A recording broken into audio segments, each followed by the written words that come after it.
Mothers day గురించి చాలా celebration జరుగుతాయి సొసైటీలో. ఒకటి కాదు, రెండు కాదు. సొసైటీలో జరుగుతే లేదో నాకు తెలియదు, కానీ సోషల్ మీడియాలో మాత్రం బిల్డప్ మామూలుగా ఉండదు. ఎంత బిల్డప్ ఇస్తారంటే, ఎప్పుడు కనీసం అమ్మ కోసం కొట్టు దగ్గరికి వెళ్ళి ఉల్లిపాయలు లేనోడు కూడా ఆ రోజు వాళ్ళ అమ్మకి ఐ లవ్ యూ చెప్తాడు. వాడు కనీసం వాళ్ళ అమ్మ మాట ఏ రోజు విన్నోడు, కనీసం అమ్మ మాట జవదాటకుండా ఏ రోజు వినని తల్లులు, అది ఎవరైతే ఉన్నారో ఆ తల్లులకి కొడుకులు, కూతుర్లు, వీళ్ళందరూ సోషల్ మీడియాలో డీపీలు పెట్టి ఐ లవ్ యూ చెప్తుంటారు. నేను అడుగుతాను, ఇవి మాటలతో మాట్లాడుకునే లవ్ కాదు. మదర్స్ డేలో ప్రత్యేకించి మళ్ళీ చెప్తున్నాను, ఒక ప్రత్యేకత ఉంది. దాని గురించి మనం మాట్లాడుకుంటే చాలా విషయాలు ఉన్నాయి.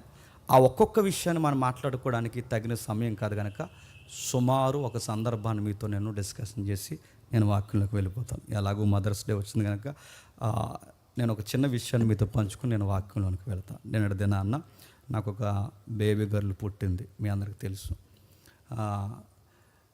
అమ్మాయి పుట్టిన తర్వాత నేను వెళ్ళాను. ఎప్పుడూ నాకు డెలివరీ టైంలో హాస్పిటల్ వాతావరణం నాకు నచ్చదు, అక్కడ ఉండను, నాకు ఇష్టం ఉండదు.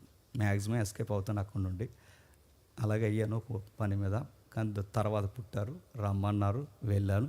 వెళ్ళేసరికి అందరూ కంగ్రాచులేషన్ చెప్తున్నారు, అంతా బాగుంది చెప్తున్నారు. ఆ అమ్మాయిని చూసిన వెంటనే నాకు చాలా బ్యూటీగా అనిపించింది, ఈ అమ్మాయి చాలా అందంగా ఉంది అనిపించింది, నచ్చింది. కానీ కొంతమంది మొఖాలు మాడిపోయాయి.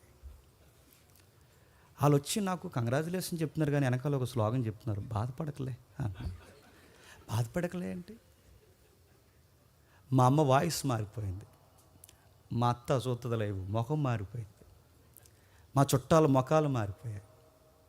చాలామంది నాకు ఫోన్ చేసిన ప్రతి ఒక్కరు, నేను మనసుకు బాధపడని చెప్తున్నాను, ఫోన్ చేసిన ప్రతి ఒక్కరు నాతో వాళ్ళకి తెలియకుండా ఎక్స్పోజ్ చేస్తున్న వర్డ్ ఏంటంటే, బాధపడకు అంటున్నారు. నడుతున్న దేనికి బాధపడాలి? పిల్లకి ఏమైనా వ్యాధితో పుట్టిందా? దేనికి బాధపడాలి? తనకేమైనా కాలంకరా? దేనికి బాధపడాలి? ఆ అమ్మాయికి ఏమైనా అవయవాల లోపాలు ఉన్నాయా?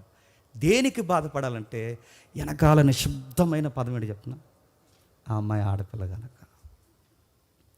నాకు బాధాకరమైన మరొక విషయం ఏంటి చెప్పిన, ఆడపిల్ల కొరకు ఆడోలే ఇలా మాట్లాడడం ఇంకా వింతగా అనిపించింది నాకు. పోనీ జెండర్ ఫీలింగ్ ఉండి మగాళ్ళు లేదా అన్నారు అనుకుంటే, ఆడవారు పుట్టకూడదని కోరుకుంటే, నేను అడుగుతున్న సమాజం ఈ అప్డేట్ యుగంలో ఎంత వెనక్కుందో ఒకసారి మీరు చూడండి. మనం ఒకటే ఫిక్స్ అయిపోండి, మెంటల్గా చెప్తున్నాను. మనం బయట వాళ్ళం అనుకోండి లెగసీని కోరుకుందాం, మన బయట వాళ్ళు అనుకోండి వారసత్వాన్ని కోరుకుందాం. మన బయట వారం కాదు, దేవుని రాజ్య సంబంధం. మనకి జెండర్ ఫీలింగ్ ఏంటి? స్త్రీ పురుషుడని ఈ ఫీలింగ్ మనకు ఎందుకు వస్తున్నాయి? ఇలాంటి ఫీలింగ్స్ అన్నీ మనసులో పెట్టుకుని నేను అడుగుతున్నాను, ఏమీ తెలియనట్టు ఏమని చెప్తున్నారు చెప్పండి, హ్యాపీ మదర్స్ డే అంటున్నారు. నడుతున్నాను, హ్యాపీ మదర్స్ డే అంటే నడుతున్నాను. నువ్వు మగాడిగా పుట్టేసిన మగాళ్ళని అందరూ నడుతున్నావు. ఒకవేళ నువ్వు ఆడదానం అయితే ఇంత హ్యాపీగా నువ్వు శుభాకాంక్షలు చెప్పగలవా? చాలామంది మీరు చూడండి, బైబిల్ అలా చదువుతూ వెళ్ళిపోతున్నప్పుడు దేవుని స్వరూపమందు దేవుడు ఆదామును చేసినని మనం చదువుతాం. ఎవరి స్వరూపమందు? దేవుని స్వరూపమందు ఆదామును చేసినని చదువుతాం. కానీ ఇంతకో ఎక్కడో నేరాలు లుక్కేంటి చెప్పిన, దేవుని స్వరూపమందు ఆదామునే కాదు, చెప్పండి, అవ్వమును కూడా చేశాడు. దేవుని స్వరూపమందు మనం చేయబడ్డాం, ఆదాము చేయబడ్డాడని అక్కడి వరకు బాగా ఒప్పుకుంటాం. కానీ అదే దేవుని స్వరూపం ఆడవారిని కూడా చేశాడు అన్నప్పుడు, ఒకవేళ నీకు ఏమన్నా మళ్ళీ సౌలభ్యం ఇచ్చి నేను ఆడవాళ్ళుగా చేస్తే ఏం చేస్తావంటే ఎంతమంది ఎగ్రీ అవుతారు చెప్పండి? కష్టం. అందుకే నాకు అర్థమైంది, ఈ ఆడవాళ్ళు కూర్చిన ఈ ప్రస్తావన, ఈ స్త్రీలను కూర్చిన ప్రస్తావన సమాజంలో ఈ ర్యాకెట్ యుగంలో కూడా వాళ్ళ మీద చిన్న చూపు ఉంది.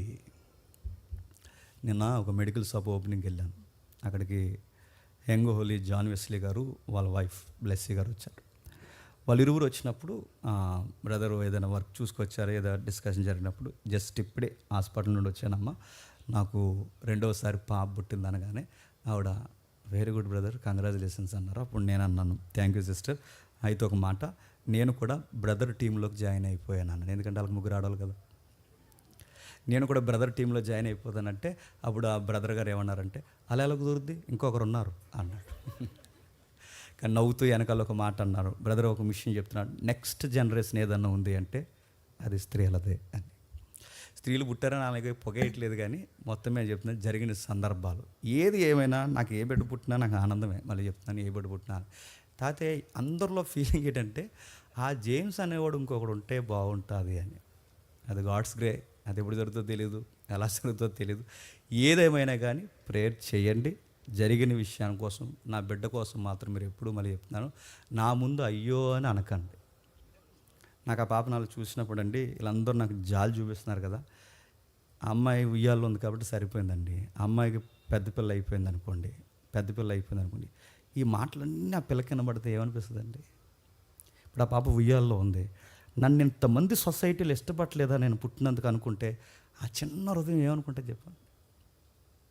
ఒకవేళ అలా అనుకుంటే ఆ బేబీకి ఇలా చెప్తాను, నువ్వు ఎవరికి నచ్చుతావు లేదో నాకు తెలియదు కానీ చెప్పండి, నాకు నచ్చుతావు డాడీ అని ఖచ్చితంగా నేను చెప్తాను. కాబట్టి దయచేసి ఆడపిల్లల్ని తక్కువ చూడొద్దు. అందుకే వాళ్ళిద్దరిని జడ్జిలో చేసేద్దాం అనుకుంటున్నాను. ఇలాంటి సంగతి